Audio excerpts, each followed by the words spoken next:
Oke, Bismillahirrahmanirrahim. Assalamualaikum warahmatullahi wabarakatuh. Hamdan wa syukurillah, salatu wassalamu ala rasulillah wa ala alihi wa sahbihi wa wala amma ba'du. Apa kabar anak-anakku semuanya?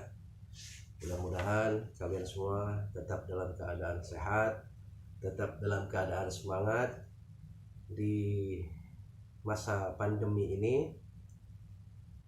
Tetap jaga protokol kesehatan, menggunakan masker kalau keluar rumah, mencuci tangan, menggunakan sabun, dan jaga jarak paling enggak 1 meter. Baik, alhamdulillah kita panjatkan kehadirat Allah Subhanahu wa Ta'ala. Kita ketemu lagi setelah sekian lama ya. Kemarin Bapak ngasih materinya hanya berupa visual saja atau melalui ya pokoknya begitu dah.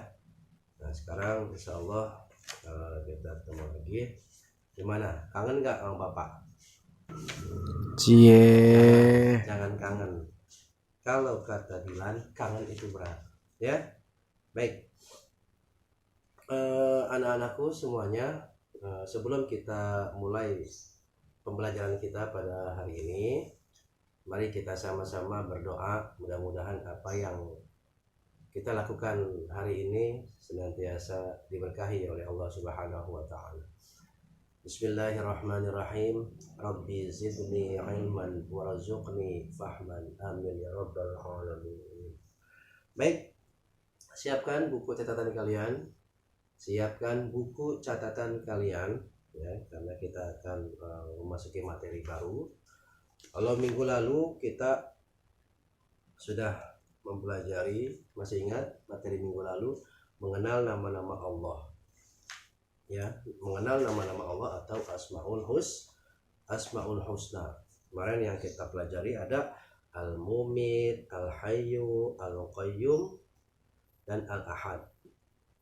Kita ulang, Al-Mumit artinya adalah Allah Maha mematikan ya, artinya semua yang bernyawa pasti akan mati. Kullu nafsin dha'iqatul maut, itu firman Allah dalam Al-Quran. Setiap yang bernyawa, bukan cuma manusia, semua makhluk ciptaan Allah pasti akan mati. Lalu kemudian hanya Allah saja yang tidak akan pernah mati. Kenapa? Karena yang kedua, Allah memiliki nama atau sifat Al-Hayyu, artinya Allah Maha Hidup, Allah Maha menghidupkan. Lalu kemudian yang berikutnya adalah Al-Qayyum. Al-Qayyum artinya Allah Maha berdiri, Allah Maha mandiri. Allah tidak butuh bantuan dari siapa-siapa karena Allah mampu sendiri. Lalu kemudian yang berikutnya adalah Al-Ahad, artinya Allah Maha Esa. Ingat surat Al-Ikhlas. Qul huwallahu ahad, Allahus somad, lam yalid walam yulad walam yakul lahu kufuwan ahad. Nah itu pelajaran minggu lalu. Nah sekarang kita akan mempelajari materi baru. Nah makanya spidol dulu. Oke, sekarang kita akan mempelajari materi baru, yaitu beriman kepada kitab-kitab Allah.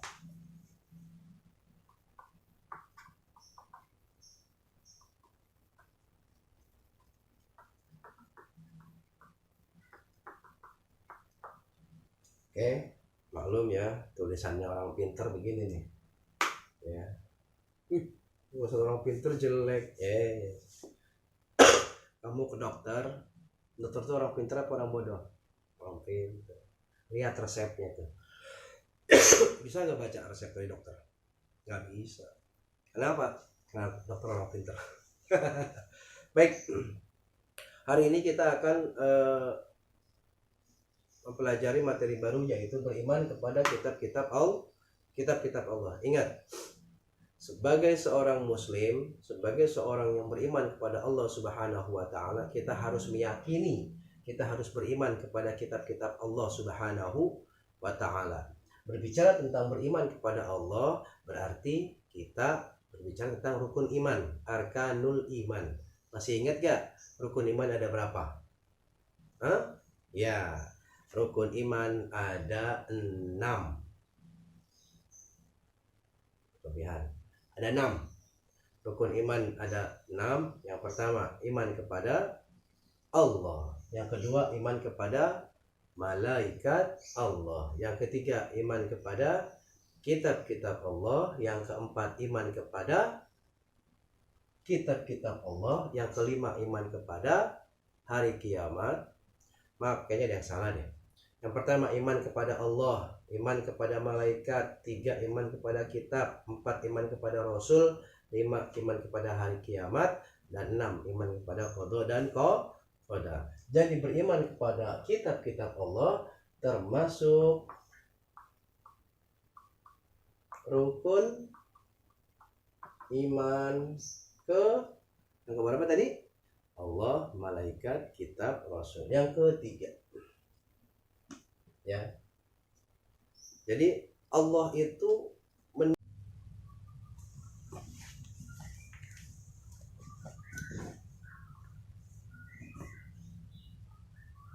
beriman kepada kitab-kitab Allah termasuk rukun iman yang ketiga.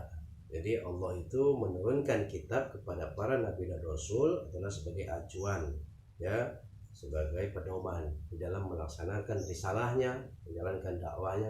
Diturunkan oleh Allah Subhanahu wa taala kepada Nabi Musa alaihi salam di Bukit Tursina. Ya, beliau menerima wahyu di situ di Bukit Tursina dari Allah Subhanahu wa taala. Lalu kemudian kitab Zabur diturunkan kepada Nabi Daud alaihi salam. Nabi Daud ini adalah seorang raja yang sangat bijaksana, raja yang sangat dicintai oleh rakyatnya. Orang barat menyebut Nabi Daud itu sebagai King David, Raja David, ya. Yang ketiga, kitab Injil yang diturunkan kepada Nabi Isa alaihi salam, dan yang terakhir adalah kitab Al-Quran yang diturunkan kepada Nabi Muhammad sallallahu alaihi wasallam. Nah, perlu kalian ketahui, dari keempat kitab yang Allah turunkan, 3 kitab Taurat, Zabur, dan Injil diturunkan Allah Subhanahu wa taala hanya untuk umatnya saja, hanya diperuntukkan umatnya daripada nabi tersebut.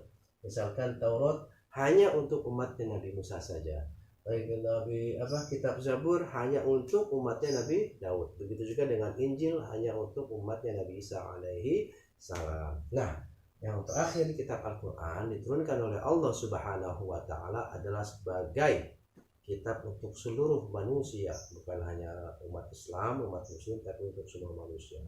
Baik, Al-Quran ini isinya banyak, ya, terdiri dari 114 surat, 30 juz, dan 6.666 ayat. Ada yang mengatakan 6.236 ayat, nggak apa-apa, sama aja.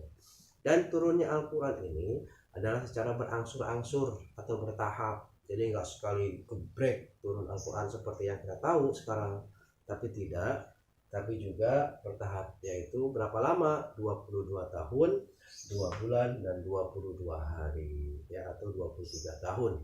10 tahun di Madinah, 13 tahunnya di 10 tahunnya di Mekah, 13 tahunnya di Madinah. Nah, inilah pembelajaran kita pada kali ini. Nanti kalian semua rangkum, kalian catat ya semuanya, baik itu yang ada di papan maupun dari penjelasan Bapak yang bisa kalian tangkap, kamu catat di buku kalian. Dan ini kan catatan materi, jadi nggak usah kirim balik, ngirimin tugasnya ke Bapak, nggak usah, ya. Yang dikirimin ke Bapak itu hanya nanti kalau kita ulangan saja atau evaluasi. Oke, kalau ada yang nggak jelas mau nanya, silakan ketik di kolom komentar, ya, nanya, nanti insya Allah Bapak jawab. Dan jangan lupa untuk tekan subscribe channel Bapak, subscribe dan lonceng channel Bapak, namanya Babe Ruri. Oke, sekian dulu pembelajaran kita kali ini, mudah-mudahan bermanfaat. Mohon maaf Bapak banyak salahnya. Mari kita sama-sama mengucapkan hamdalah, alhamdulillahirabbil alamin. Assalamualaikum warahmatullahi wabarakatuh. Dadah.